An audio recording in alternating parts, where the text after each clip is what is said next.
स्वागत है। आपको सीधा दिल्ली लेकर चलते हैं, जहां पर पहली वर्चुअल रैली की शुरुआत आज होगी। उन्हें कानून का मतलब समझा दिया है और इसलिए आज चुनाव के इस माहौल में वो पूरी ताकत लगा रहा है कि किसी भी तरह जो गुंडागर्दी करने वाले लोग थे ना, वो अवसर की तलाश में कैसे भी करके उनको सत्ता में वापस आना है। ऐसी अनुकूल सरकार उनको चाहिए कि उनको उनके अपने खेल खेलने में सुविधा हो। हम यूपी में बदलाव के लिए खुद को खपा रहे हैं, जबकि वो आपसे बदला लेने की ठान कर बैठे हैं। इन लोगों ने जिन्हें टिकट दिया है, उनकी भाषा, उनका व्यवहार, उनका इतिहास, उनके करतूत, उनके कारनामे, ये सारे उनके सबूत हैं। ये बदला लेना ही हमेशा से उनकी सोच रही है और इसलिए मैं ये देखकर खुश हूं कि उत्तर प्रदेश के लोग इन दंगाई सोच रखने वालों से बहुत सावधान है, बहुत सतर्क है। उत्तर प्रदेश की जनता वो पुराने दिन वापस नहीं चाहती है। इन बदला लेने वालों के बयानों को देखकर यूपी के लोगों ने ठान लिया है कि इस बार पहले से भी ज्यादा मतों से भाजपा को विजयी बनाएंगे। हमारा काम और उनके कारनामे, उनकी कारस्तानी, ये सब देखकर इस बार भी यूपी की जनता भाजपा को भरपूर आशीर्वाद देने आ रही है और इसमें भी जो हमारे फर्स्ट टाइम वोटर्स हैं, जो पहली बार मतदान करने जा रहे हैं, वे तो उत्साह और उमंग से भरे हुए हैं। भाजपा की सरकार बना के लिए वो खुल करके भाजपा के साथ है। पहली बार वोट डालने वाले जा रहे युवा भी इसको समझ रहे हैं कि अब यूपी को फिर से गुंडों, माफियाओं के हवाले नहीं करना है। सोचिए साथियों,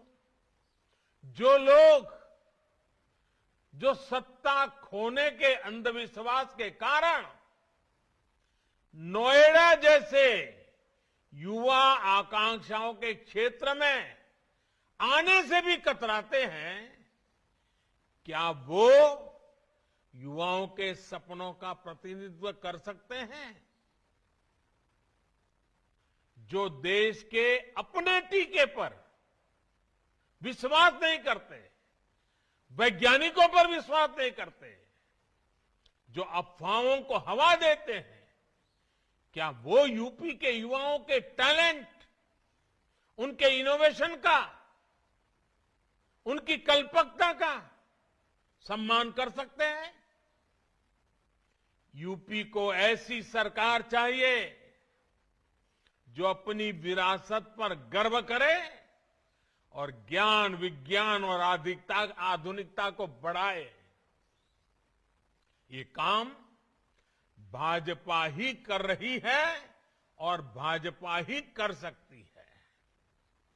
बीते 5 सालों में अगर यूपी में अनेकों नए शिक्षण संस्थान खुले हैं, आईटीआई खुली है, नए मेडिकल कॉलेज बने हैं, इतने सारे नए विश्वविद्यालय बने हैं, तो इसके पीछे युवा सपने ही है। युवा आकांक्षाएं ही हैं। भाइयों और बहनों, सबका साथ, सबका विकास, सबका विश्वास और सबका प्रयास, ये हमारे लिए डबल इंजन सरकार की नीति और निष्ठा का मूल मंत्र भी है। बीते वर्षों में जो भी योजनाएं भाजपा सरकार ने लागू की हैं, उनका लाभ सभी को मिला है, बिना किसी भेदभाव मिला है। यही भावना तो हमारे संविधान के मूल में है। ऐसा ही भारत ने और ऐसा ही भारत तो बाबा साहब भीमराव आंबेडकर देखना चाहते थे। ऐसे ही विकास के लिए चौधरी चरण सिंह जी ने अपना जीवन समर्पित किया। साथियों, जिन्होंने गरीब की तकलीफ न कभी देखी, न कभी महसूस की, हमेशा जमीन से कटे रहे, वो ना गरीब को समझ सकते हैं, न उसका भला कर सकते हैं। गरीबों की भाजपा सरकार ने कैसे काम किया है, उसका एक उदाहरण गरीबों के पक्के घर है। पहले वाली सरकार ने अपने 5 साल में गौतम बुद्ध नगर में सिर्फ 73 घर बनाए थे, 73। जरा सुनिए आप लोग, 5 साल में 73 घर। योगी जी की सरकार ने इन्हीं 5 सालों में उस एक जिले में करीब करीब 23,000 घर बनाकर शहरी गरीबों को दिए हैं। सोचिए, कहां 73 घर 5 साल में और कहां 23,000 घर। सहारनपुर शहर में भी पहले वाली सरकार ने सिर्फ 221 घर गरीबों के लिए बनवाए थे। 221, 5 साल में 221।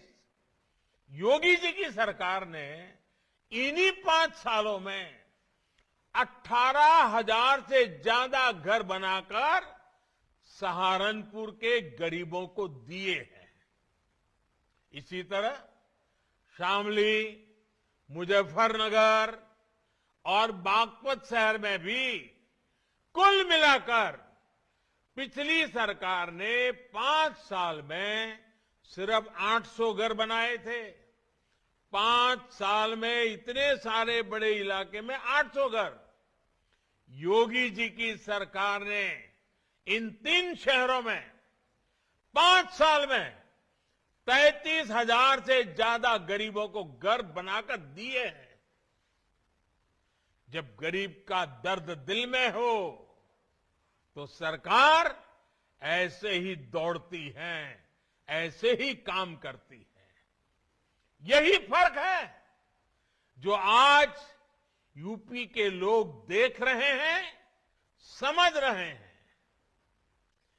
पिछली सरकार जहां पूरे यूपी में कुछ हजार घर ही बनवा पाई थी, वहीं योगी जी की सरकार ने अपने 5 साल में 33 लाख से ज्यादा घर बनाकर गरीबों को दिए हैं। यानी ये 33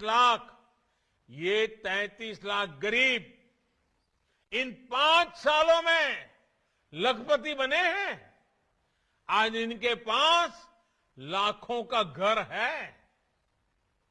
और इसमें भी सबसे बड़ी बात ये कि इनमें से ज्यादातर घर महिलाओं के नाम है, माताओं बहनों के नाम है। यानी हमारी सरकार ने यूपी की लाखों महिलाओं को उनके घर का मालिक बनाया है। साथियों, भाजपा के नेतृत्व में यूपी सरकार जो कुछ भी कर रही है, उसका सबसे अधिक लाभ दलितों को, वंचितों को, पिछड़ों को हो रहा है।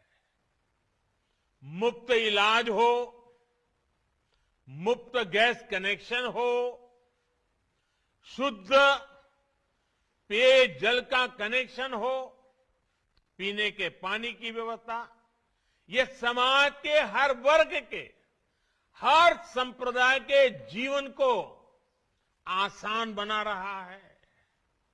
विशेष रूप से हमारी बहनों, बेटियों को गरीबों की सरकार का सबसे अधिक लाभ मिल रहा है। 3 तलाक के खिलाफ जो कानून हमारी सरकार ने बनाया, उसका लाभ हमारी लाखों मुस्लिम बहन बेटियों को हुआ है।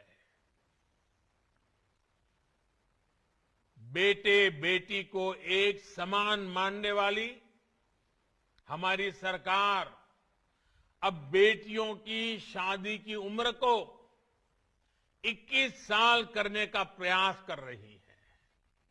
इससे बेटियों को अपने सपने पूरे करने में और मदद मिलेगी। भाइयों और बहनों, गरीबों की सरकार की प्राथमिकता क्या है? ये दुनिया पर आए ये 100 साल में सबसे बड़ा संकट, इतनी बड़ी महामारी, इतनी बड़ी बीमारी विश्व के कोने कोने में फैली हुई, और 100 साल में कभी ऐसा नहीं हुआ है। उस समय गरीबों के लिए सोचने वाली, गरीबों के लिए जीने वाली सरकार कैसे काम करती है, यह आज देश अनुभव कर रहा है। भारत प्रधानमंत्री गरीब कल्याण अन्न योजना के तहत एक एक गरीब परिवार का ध्यान रखा है। उत्तर प्रदेश के 15 करोड़ नागरिकों को डबल इंजन सरकार मुफ्त राशन उपलब्ध करा रही है। ये वही उत्तर प्रदेश है जहां 5 साल पहले राशन की दुकानों से गरीबों का राशन चोरी हो जाता था। आज एक एक दाना गरीब के घर तक पहुंच रहा है। यही फर्क है, यही बदलाव है जो 5 सालों में आया है। और जैसा मैंने प्रारंभ में कहा, 1857 की बात मैंने कही, कमल और रोटी। इस संकट के काल में गरीब के घर में रोटी बने, इसका पूरा प्रबंध किया, और आज हम आपके पास कमल लेकर के आए हैं। साथियों, जब दिल में सेवा की भावना हो, भ्रष्टाचार पास भी नहीं फटक सकता है, तो काम करने के नतीजे भी मिलते हैं। डबल इंजन की सरकार का भी यही ट्रैक रिकॉर्ड है। हमारा लक्ष्य था कि किसान को मिलने वाली सरकारी मदद में लूट बंद हो, कटकी बंद हो, बेईमानी बंद हो, यूपी के छोटे किसानों के बैंक अकाउंट में सीधी मदद मिले। आज पीएम किसान सम्मान निधि से यूपी के किसानों को 43,000 करोड़ रुपए से अधिक, 43,000 करोड़ रुपए सीधे उनके जेब में, उनके बैंक खातों में मिले हैं। इसका बहुत बड़ा लाभ छोटे किसानों को हुआ है। और मेरा ये पक्का विश्वास है, अब समय आ गया है, हमें छोटे किसानों की ज्यादा चिंता करने की जरूरत है। और ये हमने काम शुरू कर दिया है। छोटे किसान ही हमारे ग्रामीण जीवन को बदलेंगे। छोटे किसान भी हमारी किसानी अवस्था को बदलने में मेरी बहुत बड़ी ताकत है। सरकार द्वारा दशकों से अधूरी पड़ी सिंचाई परियोजनाओं को पूरा करने, फसल बीमा योजना का दायरा बढ़ाने, पेंशन योजनाओं का लाभ भी छोटे किसानों को हुआ है। छोटे किसानों का धन हमारे पशुधन से भी बढ़ता है। इसके लिए सरकार ने कामधेनु आयोग बनाया है। डेयरी सेक्टर के इंफ्रास्ट्रक्चर के लिए आज हजारों करोड़ रुपए निवेश किए जा रहे हैं। सरकार ने एक बहुत बड़ा अभियान चलाकर लाखों पशुपालकों को किसान क्रेडिट कार्ड की सुविधा भी जोड़ी है। पशुओं में फुट एंड माउथ डिसीज, खुरपका, मुंहपका के नियंत्रण के लिए जो राष्ट्रव्यापी टीकाकरण मिशन चलाया गया है, उससे भी किसानों को बहुत लाभ हुआ है। और हमारे देश में वैक्सीनेशन की तो चर्चा हो रही है, लेकिन बहुत कम लोगों को मालूम है कि जिस प्रकार से इंसान को वैक्सीनेशन का इतना बड़ा अभियान चला है, वैसा ही हिंदुस्तान के हर पशु को वैक्सीनेशन का अभियान चल रहा है। और इससे पशुपालकों को बहुत बड़ी चिंता से मुक्ति मिलने वाली है। यूपी में बनाए जा रहे बायोगैस प्लांट बेसहारा पशुओं से जुड़ी दिक्कत को भी कम करेंगे और किसानों को आय का अतिरिक्त साधन भी मुहैया कराएंगे। उस दिशा में जाएंगे जहां किसान या पशुपालक जिसके पास अपना पशु है, दूध नहीं दे रहा है, उसके गोबर से भी पैसा मिलेगा। साथियों, हमने लक्ष्य रखा था कि किसानों से एमएसपी पर रिकॉर्ड खरीद करेंगे और हमने इस संकल्प को पूरा किया। तो 2 चरण के मतदाताओं को प्रधानमंत्री नरेंद्र मोदी वर्चुअल माध्यम से संबोधित करते और इस दौरान वो बड़ी बातें कहते हुए नजर आए। फिलहाल एक छोटे से ब्रेक के लिए यहाँ पर रुकते हैं, चल लौटेंगे।